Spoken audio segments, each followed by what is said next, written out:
नमस्ते, म कमलको टलको तर्फबाट सत्य तथ्य कुरा जनतालाई के भन्न चाहन्छमा म हार्दिक स्वागत गर्छु। म कमलको टलको तर्फबाट आज एउटा सानो म तपाईहरुलाई विवादमा परेको एउटा सानो भिडियो देखाउन गइरहेको छु, जुन चाहिँ देशको एकीकरण गरेर देशलाई एकीकृत गरेर एउटा सिङ्गो राष्ट्र नेपाल बनाउनलाई आफ्नो बलिदान र तपस्या गर्ने जुन पृथ्वीनारायण शाह हुनुहुन्छ उहाँप्रति एउटा केही भनाइहरू केही कुराहरू तपाईहरुलाई म देखाउन चाहन्छु। यो सत्य हो या झुट हो या सही हो, उहाँले के भन्न खोजे हो, खासमा यथार्थता के हो, त सत्य त्यसको मेन उद्देश्य चाहिँ के हो भन्ने कुरा म उहाँलाई हेरेर उहाँको कुरा सुनेर तपाईहरु बुझ्नुहोस्। हस् के जातिवादी गर्न ब्राह्मणलाई गाली तपाई बाहुनलाई हामीले गाली गरेकै छैनौं। तपाई विदेशी हो भनेर भन्ने छु हामीले। त्यो भाइले पनि भिडियोमा लक्ष्मीनारायण शाह विदेशी हो, शरणार्थी हो। तपाईहरु माग्दै मगन्ते भगन्ते फिरन्ते भनेको केपुले किन नगरेको? तपाईले के काट्ने किन काट्नुभयो? यो माटोको माया नेपालका मगन्ते भगन्ते फिरन्ते बाहुनहरुलाई छैन। होइन, तपाईहरु बाहुनलाई चाहिँ मार्ने काट्ने खाली गाली गरेर सरापेर बाहुनलाई समस्या समाधान हुन्छ। हामीले मार्ने पनि भनेका छैनौं। हामी अम्बेडकरवादी हौं, हामी बौद्धिस्ट हौं, हामी मार्ने काट्ने कुरा गर्दैनौं। लखेट्ने हैन, लखेट्न त लखेटिनु पर्छ। गल्ती गर्यो भने त लखेटिन्छ। भारतबाट लखेटिएन। भारतबाट किन लखेटिए? अहिले सोनिया गान्धी प्रधानमन्त्री हुन पाउँदैन भनेर किन भने? विदेशी हो भनेर भने। 200-250 वर्ष 300 वर्ष अगाडि आउनेहरू चाहिँ दादागिरीका साथ देश जनतामाथि शासन गर्ने, क्रूर शासन गर्ने, एउटा धर्म लाद्ने, एउटा जातिको नीति नियम लाद्ने, एउटा व्यक्तिको स्वार्थको निम्ति मुलुकलाई प्रयोग गर्ने। तर नेपालका मूल निवासीहरू, बहुसंख्यक 85% कमजोर वर्गहरू, आदिवासीहरू, जनजातिहरू, दलित बनाउँदा, कथित दलित भनौं न, शूद्र अछूत बनाउँदाहरू राज्य सत्ताको मूल प्रभावबाट बाहिर राख्ने। संविधानमा जे कुरा छ नि, राष्ट्रिय जनामर तपाईं मान्दिनुस्। कसरी मान्छ? राई आउनुभन्दा अगाडि, लिम्बू आउनुभन्दा अगाडि, मगर र तामाङ आउनुभन्दा अगाडि बाहुन नेपालमा आएको हो र? तपाईँ मलाई बताउनुहोस् त। संयुक्त राष्ट्र संघ अक्सफोर्ड युनिभर्सिटीले रिसर्च नेपालमा गर्यो भने बाहुनहरू आएको 2.5 वर्ष पनि भएको छैन। कुमाऊ गढवाल भएर यता पसेका हुन् भन्ने भन्छन्। हो कि होइन? हामी नेपालका मूल निवासीहरू लिच्छवीकाल, किराँतकाल, मल्लकाल थियो कि थिएन? थियो कि थिएन? 1113 मा हाम्रा बाबुबाजेले राज गरेको माटो छ कि छैन नेपालमा? सम्झौता गर्दाखेरि, जंगबहादुरले सम्झौता गर्दाखेरि हाम्रो आदि माटो चाहिँ गंगासम्म भएको नेपाल इन्डियामा गयो। कुरो बुझ्नुभयो त तपाईले? कुरो बुझ्नुभयो नि? हो, त्यसैले माटो बेच्ने काम पनि यिनीले गरेका छन्, नदी नाला बेच्ने काम पनि यिनीले गरेका छन्, भ्रष्टाचार गर्ने काम पनि यिनीले गरेका छन्। के काटेकोमा पनि कारबाही हुनु पर्थ्यो नि त, हैन? होइन, कसैले बोल्यो? बाहुनले गर्न जे पनि हुने, राजाले गर्न जे पनि हुने, राणाले गर्न जे पनि हुने। मूल निवासी बहुजन समाजले यो देशको 4 किल्लाको रक्षा गरेर अहिलेसम्म के पायो त? के पायो? नदी कसले बेच्यो? हिमालीले। नदी कसले बेच्यो? तराईले। कसले बेच्यो? जवाब दिनु न तपाईँ। तपाईले जनतालाई जवाब दिनु पर्दैन? गफ गरेको भरमा, गफ गरेको भरमा। अबको आउने दिन तपाईले सुन्नुस्, सोशल मिडियामा बाहुनहरू नै यो देश बिगार्ने बाहुन हो भनेर भन्न थालिसके। त्यो कुरा हिजो हामीले भन्थ्यौं, हाम्रा साथीभाइले भन्थे, हाम्रा दाजुभाइले भन्थे, आज भनिराखेको छ कि छैन? कोही हिन्दूवादको नाममा। हिन्दू भनेको त गाली हो भाइ। हामी हिन्दू नै होइनौं। तपाई क्लियर हुनुहोस्। तर गर्व गर्छन् त हिन्दू भनेर। दलित त्यही त दलित सुन्न, त्यही दलित भनाउँदा, कथित दलित भनाउँदा मित्रहरूको कारणले त दशा हो नि। त्यही भएर रुकुमको घटना घटेन। अहिले अस्ति भर्खरै तपाईले देख्नुभयो कि देख्नु भएन? बाहुनहरूको पुरोहित गुरु मर्दा चाहिँ झण्डा जलाउन हुने, देशको प्रधानमन्त्रीले केक भनेर काटेर माटो काट्न हुने, उनलाई माया छ देशको? यो झण्डा पनि निहित स्वार्थमा आधारित झण्डा बनाएको हो। एकल जातीय एकाधिकारवादको दृष्टिकोणले झण्डा बनाइएको हो। अतिवादको, पाखण्डवादको परिस्थितिमा यो झण्डा बनाइएको हो। र यो देशमा क्लियर के हुनुहोस् भने राजशाही खतम भयो, अन्त भयो, निरङ्कुश राजतन्त्र गयो, तर यो देशमा ब्राह्मण तन्त्र हावी भयो। कुरो बुझ्नु भएको छ? अब यसलाई परिवर्तन गर्नको निम्ति यसको निकास के हुन सक्छ? निकास भनेको मूल निवासी बहुजनहरू एक हुन्छ। 85%हरूले 60%, 70%ले एउटा सोच बनाउँछ। यहाँका पाठ्य पुस्तकहरूमा ब्राह्मणवाद हावी छ, जातिवाद हावी छ, इतिहास गलत इतिहास लेखेका छन्। अहिले पनि नारीको पितृसत्तात्मक रूपमा अपमान छ, शूद्रको अपमान छ, अछुतको अपमान छ। राई, मगर, लिम्बू, भोटे, शेर्पा, तामाङ, उभौली र के भन्छ नि त्यो किराँतहरूको उधौली र उभौली पर्वमा गाई र गोरुको मासु चल्छ कि चल्दैन? चल्छ। बाहुनहरूले पासनी गर्दाखेरि त्यो कुमिन्डो र त्यो चामलको पिठोको गाई बनाएर काट्छ कि काट्दैन? काट्दैन? जवाब कसले दिने? तपाईले कि मैले? जातिवाद, ब्राह्मणवाद अहिले संसारको दुईटा देशमा हावी भएको छ। त्यो भनेको भारत र भनेको नेपाल। प्रत्येक सेनाको उसमा मन्दिर बनाइएको छ। के हो त्यो मन्दिर? के हो त्यो? ढुङ्गालाई दुध खुवाउने अनि मान्छे दुध खान नपाएर कुपोषणमा मर्ने? के हो त्यो? तपाईले भन्न खोजेको के? होइन त, तपाईहरुलाई यो पनि आरोप छ कि यो झण्डा जुन जलाइयो, यो झण्डा चाहिँ इसाईहरूले जलाएको, तपाई चाहिँ इसाई सुन्नुस्, इसाईले पनि जला। यिनीहरूलाई सजिलो छ गाली गर्न।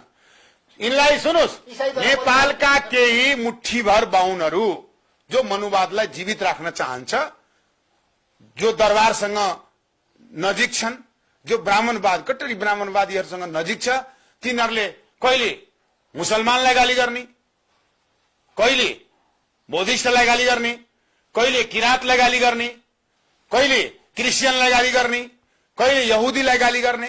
कुरो बुझ्दैन? कहिले भारतलाई गाली गर्ने, कहिले चाइनालाई गाली गर्ने, कहिले अमेरिकालाई गाली गर्ने, कहिले युरोपलाई गाली गर्ने। र यिनी सबै देशकाबाट चाहिँ पैसा लिएर यो देशको ठूलो पास्टर बाहुन छ कि छैन नेपालमा? तपाईँ जवाब दिनुहोस् मलाई। अब जनतालाई ढाँट्न पाइन्छ? अब जनता त्यति मूर्ख छन्? नेपालका मनुवादी, ब्राह्मणवादी केही व्यक्तिहरूलाई क्रिस्चियनलाई गाली गरिदिएर खुसी हुन्छन्, दोष क्रिस्चियनलाई दिन्छन्, दोष चाहिँ मुस्लिमलाई दिन्छ। कुरो बुझ्नु न? दोष चाहिँ बौद्धिस्टलाई दिन्छ, दलित जनजातिलाई दिन्छ। त्यो नेपालका मूलवासीलाई दोष दिन्छन्। किन दोष दिन्छ थाहा छ? किन दोष दिन्छ थाहा छ? दोष दिएर ऊ चोखिन्छ, दोष दिएर ऊ सत्तामा बस्छन्, दोष दिएर उसको पार्टी चल्छ। कुरो बुझ्नु? त्यसले दिने हो, आरोप लगाउने हो। मैले त तपाईले भारतबाट यदि पैसा लिनुभयो भनेर कुनै पार्टीलाई त आरोप लगाएको छैन, तर चुनाव खर्च त लिइरहनु भएको छ, प्रत्यक्ष अप्रत्यक्ष लिनु भएको छ। सुन्नुहोस्, चाइनाबाट प्रत्यक्ष रूपमा सहयोग लिइरहनु भएको छ, अन्य मुलुकहरूबाट त लिइरहनु भएको छ प्रत्यक्ष अप्रत्यक्ष रूपमा। तपाईले 1 करोड रुपियाँ उपहार थाप्न हुन्छ, तपाईले 1 करोड रुपियाँ उपहार थाप्न हुन्छ। विजेन्द्र पासवानले 1 रुपियाँ पनि आजसम्म कसैले उपहार दिएको लिएको छैन।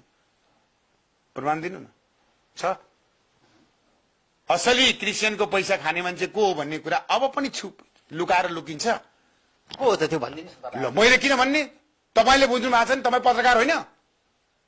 एकनाथ ढकालजीको कार्यक्रममा 1 करोड रुपियाँ कसले पायो तपाईलाई थाहा छैन? तपाईहरुले फोटो खिच्या होइन? तपाई त कार्यक्रममा जानु भएको थिएन? तपाई जानु भएको थिएन त्यो कार्यक्रममा? अनि बाहुनले गर्दा सब कुरो ठिक, अरूले गर्दा सबै बेठिक? के हो यो? के हो यो? गर्न खोजे के? यो माटो 1 इन्ची माटो हामी टुक्रिन दिँदैनौं। विदेशबाट आएकालाई विदेश खेद्छौं, बनारसबाट आएकालाई बनारस खेद्छौं। कुरो बुझ्न? राजस्थानबाट आएकालाई राजस्थान खेल्छौं। 35 सालमा नेपालको नागरिकता लिने, अहिले नेपालको सबैभन्दा ठूलो धनी मान्छे हुने। जवाब कसले दिनुपर्छ? तपाईले कि मैले? नेपाली जनतालाई जवाब कसले दिनुपर्छ? तपाईले कि मैले? 20 लाख, 22 लाख, 40 लाख मान्छेलाई अंकित जन्मसिद्ध नागरिकता बाँड्ने मान्छे त को? तपाई कि म? राईले बाँडेछन्, लिम्बूले बाँडेछ, मगरले बाँडेछ, तामाङले बाँडेछ, गुरुङले बाँडेछ, थारूले बाँडेछ, नेवारले बाँडेछ, गुवारले बाँडेछ, कोइरीले बाँडेछ। कुर्मीले बाँडा छ कसले बाँडा छैन भन्नुहोस् त कसले बाँडा छ यो देशमा गृहमन्त्री गुहार भएको छ कसले बाँडा छ तपाईलाई मन लागे जे गर्ने 20,000 मा नागरिकता बेच्ने 15,000 मा नागरिकता बेच्ने 10,000 मा नागरिकता बेच्ने 3 पार्टी 4 पार्टी वाम मोर्चा भन्ने अनि लते भन्ने नागरिकता बेच्न पाइन्छ नेपालको मूल निवासीहरू सक्रिय नभएर नेपालको मूल निवासीहरू एकदमै कमजोर भएर चाहिँ यो दशा भएको अब नेपालका मूल निवासीहरू कमजोर होइन अब सशक्त रूपमा बलियो हुँदैछ मजबुत हुँदैछ उहाँहरूलाई डर लागेको त्यसैले तपाईहरूले त यो कुरा गरिरहँदाखेरि तपाईहरूले जातिवादी कुरा लागिहाल्छ के जातिवादी घृणा फैलाएर चाहिँ के जातिवादी घृणा माथि आउनु खोज्नु भएको के जातिवादी घृणा ब्राह्मणलाई गाली तपाईँ बाहुनलाई हामीले गाली गरेकै छैनौँ तपाईँ विदेशी हो भनेर भन्ने छौँ हामीले त्यो भाइले पनि भिडियोमा नारायण शाह विदेशी हो शरणार्थी हो तपाईँहरू माग्दै मगन्ते भगन्ते फिरन्ते भनेको मैले ड्राफ्टिङ कमिटीको मिटिङमा मगन्ते भगन्ते र फिरन्तेको बहस गर्दाखेरि सिर्फ एकनाथ ढकालले मात्रै यसको विषयमा चर्चा गर्न खोज्यो बाहुन जो भन्छ त्यो गर्दैन जो गर्छ त्यो कसैलाई भन्दैन डाक्टर अम्बेडकरले भनेको छ न ब्राह्मण जो कहता है वो करता नहीं है और जो करता है वो किसी को कहता नहीं है भने होइन मलाई सिकाउने बाहुनवाद मलाई सिकाउने तपाईले यो शरणार्थी भन्ने शब्द भनिरहँदाखेरि कतिपय मानिसहरूले यो सामाजिक सङ्घमा के देखिन्छ भने तपाईँ तिब्बतबाट भागेको तपाईँ पनि शरणार्थी हो मङ्गोलियनबाट भागेको तपाईँ पनि शरणार्थी हो जेकिस्तानको चाहिँ तपाईँ पनि शरणार्थी हो यो देशको भूमिपुत्र कोही पनि होइन भन्ने कुरा पनि छ नि तर्क छ नि त सुन्दै जानुहोस् तपाईँको यो देशको भूमिपुत्र छ नेपालको मूल निवासीहरू सक्कली भूमिपुत्र त होइन तपाईँहरू पनि कसले भन्छ सक्कली होइन उनले भनिराखेका छन् कसले भन्छ प्रमाण दियोस् न अक्सफोर्ड युनिभर्सिटीमा जान तयार छ अक्सफोर्ड युनिभर्सिटीमा 2000 वर्ष अगाडिको इतिहास छ पढाइ हुन्छ त्यहाँ प्रोफेसरले बताउँछन् डिबेट गर्न तयार छ तपाईँ साँच्चै भन्नुहोस् न झन्डा जलाएकोमा तपाईँ चाहिँ कति धेरै खुसी हुनुहुन्छ हुनु न म दुखी र खुसीको कुरा यहाँ होइन खुसी र दुखीको कुरा हुन म धन्यवाद दिन चाहन्छु त्यो भाइहरूलाई जसले नेपालीको मूल निवासीहरूको बोलीलाई उहाँहरूले व्यवहारमा देखाइदिनु भयो कलाको रूपमा तपाईँ जस्तो पूर्व मन्त्री एउटा जिम्मेवारी व्यक्तिले झन्डा जलाएको कुरालाई एकदमै समर्थन गर्ने उशृङ्खल कामलाई समर्थन गरेकोमा कति तपाईँलाई एउटा कुरा भनौँ पञ्चायत कालमा पञ्चायतको संविधान र झण्डा जलाउनका निम्ति 13 वर्षसम्म जेल बसेकी बसेन मान्छे हामीले ल्याएको परिवर्तन यो झण्डा हाम्रो हो हामीले बनायौं संविधान सभाले यो झण्डा बनायो संविधान सभाले त्यही ब्राह्मणवादीहरू हिन्दूवादीको नाममा ब्राह्मणहरूको एकात्मकलाई स्वीकार गरेर दबावमा यो झण्डा चाहिँ सार्वजनिक गर्यो 2/3 अनुवादमा तपाईले यो हिन्दू भन्ने शब्द लिँदाखेरि मैले यसैमा क्वेशन जोडिहालेँ अहिले त कतिजना हिन्दू अभियन्ताहरूले त एकदमै सुधार गर्नुपर्छ भनेर अनि दलितहरूले जने लगाएको फोटोसम्म पनि तपाईले देख्नु भयो नि त सामाजिक सञ्जालमा जसले नाटक गर्छ नि त्यो नाटक गर्नेलाई त्यो कुरा सोध्नुहोस् जनौ लगाएर बाहुन हुन्छ लोकतन्त्र होइन एकदमै छाडातन्त्र आयो जसले जे गराउने पायो झण्डा जस्तो कुरा पनि जलाउने कुरा आयो जसले जे बोल्ने कुरा पनि आयो राणा शासनै ठिक थियो भन्ने कुरासम्म पनि तपाईहरुले त गरेको छन् नि त अनि राणा भन्दा अगाडि हाम्रो मूल निवासी पूर्वजहरूको शासन थियो त्यो राम्रो होइन राणालाई हामीले भगायौं त्यो राम्रो होइन त्यो हाम्रो शासन थिएन अनि जे पाइ त्यही बोल्नु जे भनेको के तपाईलाई जे मन लागेको त गर्न मिल्छ अनि त्यसो भन्छ नि त तपाईले माटो यो केक बनाएर काट्न मिल्छ यो माटोको माया तपाईलाई छ तर अनि के हुन्छ त्यसपछि परिवर्तन हुन्छ आन्दोलन हुन्छ विद्रोह हुन्छ क्रान्ति हुन्छ त्यसलाई कसले रोक्छ अहिले झण्डा जलाएको भनेको एउटा कलाकारले एउटा सिम्बोलिक रूपमा देखाएको हो त्यो भोलि प्रत्येक नेपालका मूल निवासीहरूले युवाहरूले युवतीहरूले 10 देखि 12 वर्ष 15 वर्ष 20 वर्ष 25 वर्ष 30 वर्षकाहरूले झण्डा जलाउन थाल्यो भने के हुन्छ संविधानमा गलत कुराहरू लेखिए छन् संविधानमा खसारे पनि लेखिया छ र संविधानमा दलित पनि लेखिया छ त्यो भनेको मनुस्मृतिको निरन्तरता होइन